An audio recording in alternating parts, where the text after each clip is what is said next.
본문 1절 말씀을 봉독하겠습니다. 제가 봉독합니다. 가이사랴에 고넬료라 하는 사람이 있으니 이달리아 부대라 하는 군대의 백부장이라. 오늘 여기 가이사랴라는 지명이 나옵니다. 가이사랴라는 이 도시는 지중해 해변에 있는 항구 도시입니다. 이 가이사랴는 작은 로마로 불릴 정도로 로마의 정치, 경제, 문화, 군사력이 집중된 곳입니다. 이 가이사랴에는 로마 원형 경기장이 있습니다. 극장이 있습니다. 유흥시설이 있습니다. 많은 로마 사람들이 와서 살고 있는 도시가 가이사랴입니다. 특별히 여기에 군사령부가 있습니다. 그러니까 예루살렘이나 유대 땅에 반란이 일어나면은 그것을 진압하기 위하여 군사령부, 큰 군대가 주둔하고 있었다는 것입니다. 당시의 기록을 보면은 여기 부대, 군대라고 하면 군단을 말하는 것입니다. 보통 군단이 한 5,000명, 6,000명 규모의 군사를 가진 그런 군단입니다. 이 6,000명을 10개로 나누었습니다.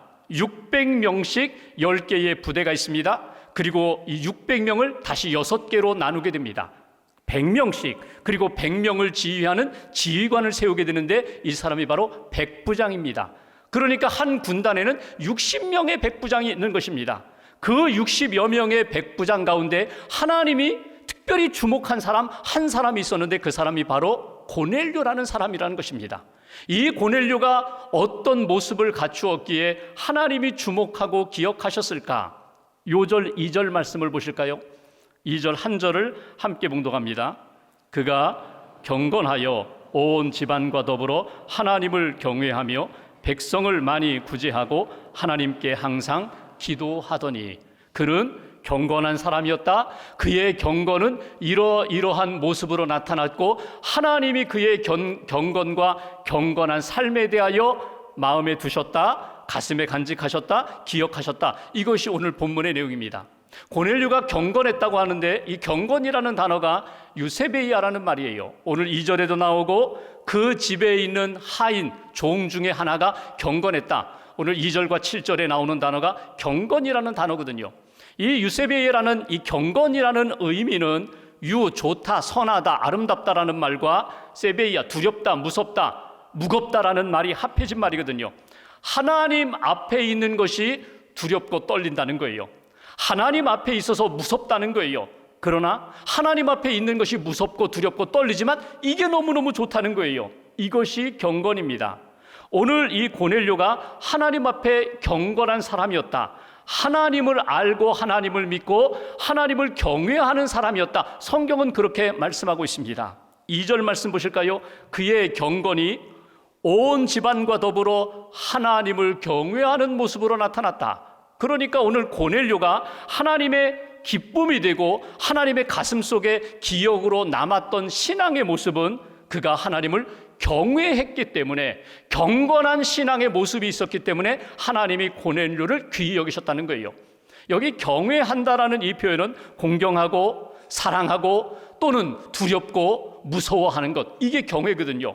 경건과 같은 맥락의 단어가 경외입니다. 근데 오늘 고넬료의 경외, 경건은 여러분 이렇게 의미를 해석할 수 있어요. 여러분 고넬료가 로마 시민권자입니다. 로마 군인이에요.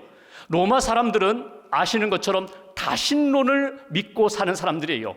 로마나 그리스 신화를 보면은 신들이 많아요. 그리고 신의 이야기를 보면은요, 마치 아주 다정한 인간의 모습으로, 다정한 돕는 자의 모습으로 많이 나타나는 것을 봅니다.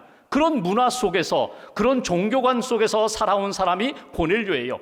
다신론, 이 세상에 신들이 많이 있고 내가 도움받을 신들이 많다, 이렇게 믿고 살았던 고넬료인데 오늘 가이사랴에 와서 누군가를 통하여 전해준 하나님의 말씀, 하나님의 능력에 대한 이야기를 들으면서 그가 하나님을 믿기 시작했다는 거예요. 유대교에 관심을 갖기 시작했다는 거예요. 자기는 모든 것, 세상에 많은 신들이 있는 다신을 믿는 문화권 속에서 살아왔지만 이곳에 살아가면서 오직 유일하신 하나님만 믿고 따르는 그 유대교 신앙에 대하여 관심을 갖게 되었다. 하나님에 대하여, 유대교 신앙에 대하여 관심만 갖는 것이 아니라 유대교 전통을 따라서 회당에 모여서 기도하고 성경을 읽고 설교를 들으면서 유대교 신앙에 참여하게 되었다. 예배에 참여하게 되었다. 말씀을 듣는 일에 참여하고 기도하는 일에 참여하게 되었다. 특별히 오늘 여기 나타나는 것처럼 자기 혼자만 하나님을 경외하는 것이 아니라 온 집안으로 하나님을 경외하겠다. 가족들, 자녀들, 심지어 자기 밑에 있는 부하들, 신하들까지도 하나님을 경외하도록 그렇게 이끌어가는 믿음의 사람이었다. 이것이 하나님 보시기에 아름다웠다는 것입니다. 여기서 우리에게 주시는 첫 번째 메시지가 있어요. 고넬료의 신앙 가운데 하나님이 특별히 주목하시고 기뻐하시고 기억하신 것, 하나님을 경외하는 믿음을 기뻐하시고 기억하셨던 것처럼 오늘 우리가 고백하고 다시금 마음에 새길 것이 있습니다. 하나님, 나도 하나님을 경외하는 믿음으로 살게 해달라고. 하나님은 경외하는 믿음을 지금도 주목하시고 기뻐하시고 기억하신다. 이것이 우리에게 주시는 첫 번째 메시지입니다. 하나님을 경외한다는 것은 다른 말로 표현한다면 사람을 크게 의식하지 않고 하나님을 의식하며 산다는 거예요. 하나님 살아계시고, 하나님 여기 앞에 계시고, 하나님 나를 주목하시고, 내가 하나님의 그 시선 속에서 살아간다. 하나님이 불꽃 같은 눈으로 나를 바라보시기 때문에 함부로 말할 수 없고, 함부로 행동할 수 없고, 함부로 곁길로 나아갈 수 없다. 죄 가운데 빠졌다가도 돌아오게 되고, 낙심 가운데, 세상 가운데 빠졌다가도 다시금 믿음의 자리로 돌아오게 만들어주시는 것, 이것이 하나님을 경외하는 믿음의 모습이라는 거예요. 하나님을 경외할 때에 힘도 있고 생명도 있고 거룩함도 지켜갈 수 있거든요. 하나님을 두려워하며 하나님을 사랑하는 신앙의 여정, 이것이 고넬료의 모습이고, 하나님, 우리도, 나도, 나와 우리 가정도, 내가 함께 모이는 모임도 하나님을 경외하는 믿음의 사람, 믿음의 공동체가 되게 해달라고. 중세시대에 성자로 일컬어진 성 안토니오라는 분이 있습니다. 이분은 자기의 재산을 다 팔아 가난한 자들에게 주고 사막에 들어가서 수도사로 살았던 분이에요. 성자예요. 하나님과 깊은 교제 가운데 말씀을 묵상하고 많은 사람들에게 영향을 끼쳤던 사람이 성 안토니오인데, 어느 날 기도하는 가운데 하나님이 이런 음성을, 말씀을 주시는 거예요. 너의 경건, 너의 거룩함을 내가 인정한다. 그런데 너보다도 저 알렉산드리아에 사는 한 노인의 경건은 너와는 비교가 되지 않는 큰 경건이다. 큰 거룩이다. 하나님을 경외하는 그것이 귀하다. 그 이야기를 들으니까요, 마음이 불편해졌어요. 도대체 어떤 분이기에 나보다 더 경건한가? 어떤 분이기에 하나님의 기쁨이 되는가? 찾아갔습니다. 가봤더니 구두방에서 신발을 고치며 구두를 고치며 사는 할아버지예요. 할아버지는 어떻게 신앙생활 하세요? 어떻게 살아가세요? 나는 가난해서, 나는 구두방에서 신발 구두를 이렇게 고쳐야 먹고 사는 사람입니다. 그 다음은요, 하루 종일 일하고 집에 돌아가면 자녀들, 아이들과 함께 하나님에 대한 이야기를 합니다. 오늘 하나님이 나에게 어떤 은혜를 주셨는지, 어떤 사랑을 베풀어 주셨는지, 그리고 하나님 앞에 기도합니다. 하나님 앞에 예배를 드립니다. 그리고 예배 드리며 하나님만 붙잡자고, 하나님만 의지하자고 어린아이들, 자녀들에게 저는 가르칩니다. 이것이 전부입니다. 그 이야기를 들으면서 안토니아가 깨닫게 됩니다. 내가 사막에 들어가서 홀로 하나님과의 관계 속에서 경건과 거룩함을 지키는 것, 그것보다 삶 속에서, 가정에서 내가 하나님 앞에서 거룩함을 지키고 경건을 지키는 것 더하여서 자녀들에게, 어린 학생들에게 가르치면서 그들도 거룩함으로, 믿음으로, 경건함으로 설 수 있도록 도와주는 이 경건이 하나님의 더 큰 기쁨이 된다는 것을 깨닫게 되었다는 거예요. 크리소스톰이 이런 이야기를 합니다. 인생의 위기, 가정의 위기가 언제 찾아오는가? 우리 가족의 신앙에 대하여 태만하거나 무관심하게 되는 그 순간에 우리 가정, 우리 신앙에는 위기가 찾아온다. 나 혼자 하나님을 잘 믿고 믿음으로 사는 것뿐만 아니라 나의 자녀들, 가족들이 신앙생활에 태만함, 무관심, 그 어두움 가운데 그대로 방치되는 것, 이것처럼 큰 위기가 없다. 그들이 무너지고 나도 무너지게 된다. 깨어나라고 권면한 것을 우리가 읽어볼 수가 있습니다. 오늘 고넬료가 하나님의 기쁨이 되고 하나님의 가슴 속에 기억에 남는 인생이 되었던 것, 하나님을 경외하는 믿음이 그에게 있었기에 이런 아름다운 모습이 나타났던 것처럼 여러분 한번 다짐하세요. 하나님을 경외하는 믿음의 사람 되게 해주세요. 우리 가족 전체가 하나님 앞에 구원받고 하나님을 예배하고 하나님만 섬기는, 하나님을 경외하는 믿음의 가족 되게 해달라고 그렇게 다짐하시고 기도하시며 하나님의 기쁨이 되는 저와 여러분들 되시기를 주님의 이름으로 기원합니다. 두 번째로 2절 말씀 제가 다시 한번 볼까요? 중반부에 이런 표현이 나옵니다. 하나님을 경외할 뿐만 아니라 백성을 많이 구제하고, 백성을 많이 구제했다는 거예요. 여기 백성은 이스라엘 백성을 말하는 것입니다. 로마에 있는 백성이 아니라 지금 자기가 있는 삶의 자리에서, 가이사랴에서 유대 사람들을 만나 그들 가운데 도움이 필요한 사람들을 구제했다는 거예요. 근데 이 구제는 물질적으로 나누어 주었다, 베풀어 주었다, 거기에 끝나는 것이 아니라 자비, 동정심, 긍휼, 마음으로부터 주님이 주시는 불쌍히 여기는 마음, 사랑하는 마음, 긍휼히 여기는 마음을 가지고 할 수 있을 때에 최선을 다하여 도와주고 나누어주고 붙들어주는 그런 삶을 살았다. 백성을 많이 구제했다.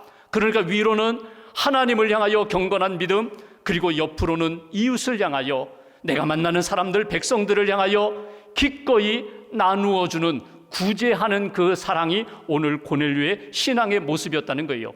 여러분 보십시오. 고넬료가 지금 여기 무엇을 위해서 왔어요? 군인으로 왔어요. 지배자로 왔어요.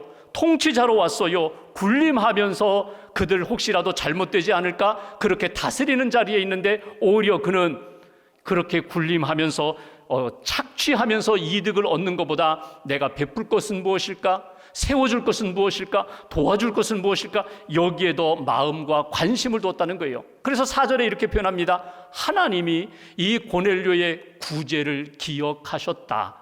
오늘 여기서 주시는 두 번째 메시지가 있어요. 여러분, 하나님의 기쁨, 하나님의 관심, 우리를 바라보실 때 하나님이 꼭 기억하고 싶은 것이 무엇일까? 하나님, 나도 고넬료처럼 구제하는 사랑으로 살게 해달라고. 하나님은 지금도 구제하는 사랑을 기뻐하시고 기억하시는 하나님이시라는 것, 이것이 오늘 붙들어야 할 두 번째 메시지예요. 성경을 전체 보시면 하나님은 창조주 하나님, 구원의 하나님, 사랑의 하나님이세요. 하나님이 먼저 믿는 사람들을 통하여 끊임없이 하나님의 사랑이 흘러 이렇게 지나가도록 하나님이 역사하세요. 너희들 주변에 고아, 과부, 나가네가 있으면 너희들이 하나님을 바라보고 하나님으로부터 받은 은혜를 기억하면서 나누라, 베풀라, 섬기라, 하나님이 이렇게 말씀하세요. 구약 율법에 보면 레위기 같은 말씀에 이웃을 돌아볼 때에 너 자신이 내 몸을 사랑하는 것처럼 이웃을 돌보며 사랑하라, 나누어 주어라. 잠언 28장 27절에 보면 가난한 자를 구제하는 자는 궁핍하지 않도록 내가 책임져 주겠다, 보장해 주겠다, 하나님이 그렇게 말씀하세요. 마태복음 6장에 보면 예수님이 주기도문을 가르쳐 주십니다. 기도는 이렇게 하라고, 금식은 이렇게 하라고. 그런데 기도와 금식을 가르쳐 주시기 전에 6장 1절부터 4절 무엇을 먼저 말씀하는지 아세요? 구제를 먼저 말씀하세요. 기도를 가르치시기 전에, 금식을 가르치시기 전에 먼저 구제는 이렇게 하라. 오른손이 하는 것 왼손이 모를 정도로 그렇게 은밀하게 구제하라. 그러면 내가 기억하리라. 구제하는 그 마음과 손길 내가 갚아주리라, 채워주리라. 하나님이 구제하는 그 마음과 손길에 대하여 은혜를 주신다는 거예요. 바울이 디모데에게 권면합니다.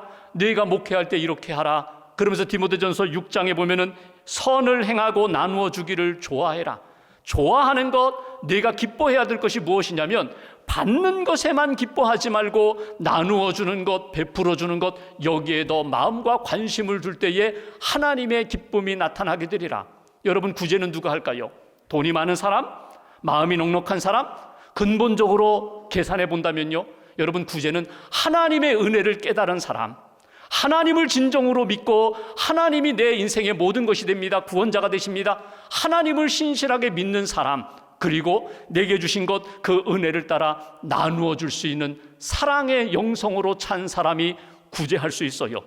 세계적으로 구제를 잘하는 민족이 이스라엘 민족이라고 하는데, 유대인들은 가정마다 째다카라는 작은 상자를 하나씩 가지고 있습니다. 이건 구제 헌금 통이에요.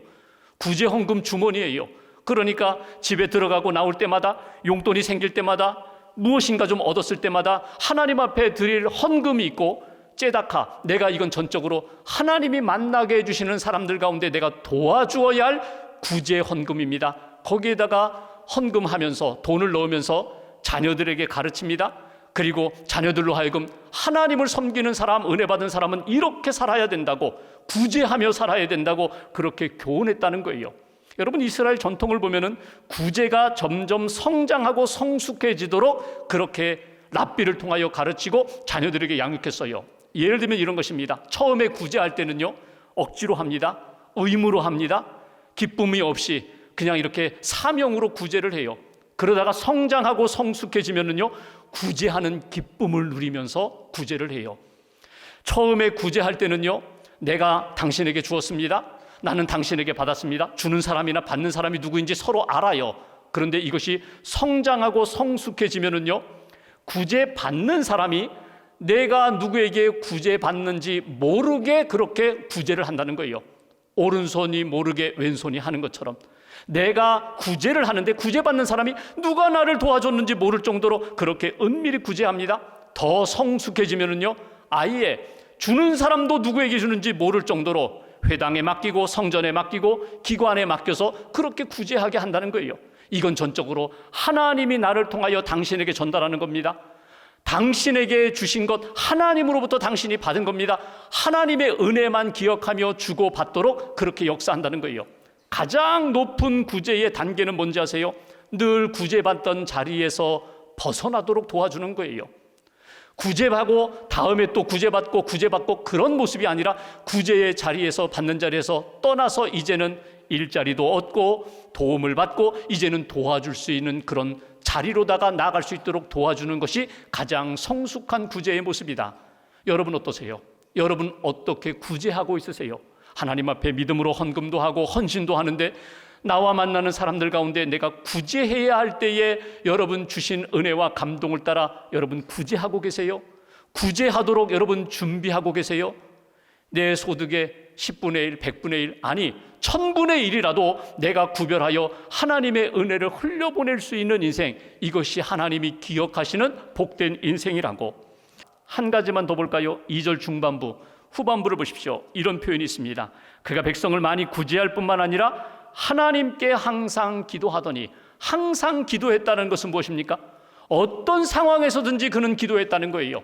좋을 때만이 아니라 안 좋을 때도, 슬프고 아프고 힘들 때 우리는 자연스럽게 기도하게 되잖아요. 그런데 건강할 때에, 형통할 때에, 승승장구할 때 그때도 하나님 앞에 기도했다. 3절 보십시오. 제9시쯤 기도하다가 환상을 보게 됩니다. 이스라엘 전통을 따라 오후 3시에 기도하다가 천사를 만나게 되고 천사의 음성을 듣게 됩니다. 하나님이 내 기도와 구제를 기억하신다. 5절 말씀 보실까요? 천사를 통하여 기도하는 고넬료에게 주신 말씀, 5절 함께 봉독합니다. 내가 지금 사람들을 욥바에 보내어 베드로라 하는 시몬을 청하라. 여기 보면 고넬료는 아직 베드로가 누구인지도 몰라요. 그런데 천사가 이렇게 말씀합니다. 사람들을 보내서 욥바에 지금 머물고 있는 베드로를 초청하라고 그렇게 말씀합니다. 무슨 뜻인지 몰랐어요. 왜 부르는지, 왜 초청하라고 하는지 의미를 몰랐지만 고넬료는 어떻게 했다고요? 7절 8절에 보면 주신 말씀 그대로, 들려주신 음성대로 사람들을 보내서 베드로를 초청하는, 순종하는 고넬료의 기도 생활을 우리가 보게 됩니다. 여기 세 번째 우리에게 주시는 메시지가 있어요. 하나님은 우리가 기도할 때 기뻐하십니다. 항상 깨어 기도할 때 기뻐하십니다. 그런데 고넬료처럼 기도하는 가운데 말씀을 들려주실 때 주님의 음성에 전적으로 순종하는 기도 생활에 대하여 하나님은 기뻐하시고 그 기도 가슴에 간직하시며 응답해 주신다. 오늘 세 번째, 하나님은 지금도 순종하는 기도를 기뻐하시고 기억하시는 하나님. 나도 주시는 음성 따라 나도 순종하겠습니다. 나도 그 순종으로 하나님의 뜻 이루는 일에 동참하겠습니다.